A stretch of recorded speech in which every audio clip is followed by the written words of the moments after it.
Hello and welcome.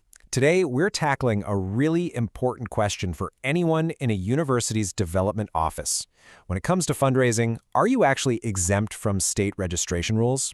Let's dive into the pretty complex world of educational exemptions. This explainer is part of our multi-state fundraising compliance series from Ironwood Registrations, where our whole goal is to turn complicated regulations into clear, practical advice. So let's get right into it. You know, universities absolutely depend on alumni giving and big capital campaigns to thrive. But the moment you start asking for donations across state lines, a huge question pops up. Do you really need to register for charitable solicitation in every single state where you're fundraising? Well, the answer isn't a simple yes or no. Sometimes you do, but many states offer exemptions. The catch, though, is that these rules can be incredibly complex, and they often treat the university and its separate fundraising foundation very, very differently. So, to really get a handle on this, we first have to ask why. Why would a state even have these exemptions in the first place? What's the logic behind letting an educational institution fundraise without registering? The main idea is pretty simple. Most universities are already heavily regulated, right? They have accreditation boards, state education departments, and strict federal reporting they have to follow. So to avoid just piling on redundant rules, a lot of states grant them an exemption, figuring there are already plenty of safeguards in place to protect donors. Okay, that makes sense. But which specific organizations actually get to qualify for these exemptions? Generally, states will often exempt universities, colleges, and other accredited schools, especially if they're publicly supported. So when the school itself is the one doing the asking, it can often qualify. But, and this is a really critical point, the specifics can vary wildly from one state to the next. And this brings us to what is, without a doubt, the most common and critical point of confusion in this entire area, the difference between the school itself and its fundraising foundation. So here's the crucial distinction you have to understand. On one side, you have the university, the entity that's actually running classes and doing the research. That entity often qualifies for an exemption. But on the other side, you have the affiliated foundation. This is a legally separate nonprofit, set up specifically to raise money. And because it's a separate entity, it often does not get the same exemption. I mean, think about it. The foundation is the one running all the alumni campaigns, managing those massive capital projects, and handling all the donor relations. Its entire reason for being is fundraising, which is exactly why regulators in many states view it as its own thing, an entity that needs to register, completely separate from the university it supports. And just when you think you've got it all figured out, the rules add another layer.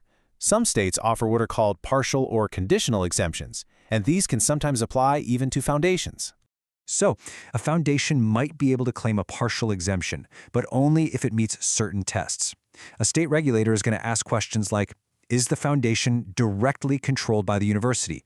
Does it only raise money for that one specific school?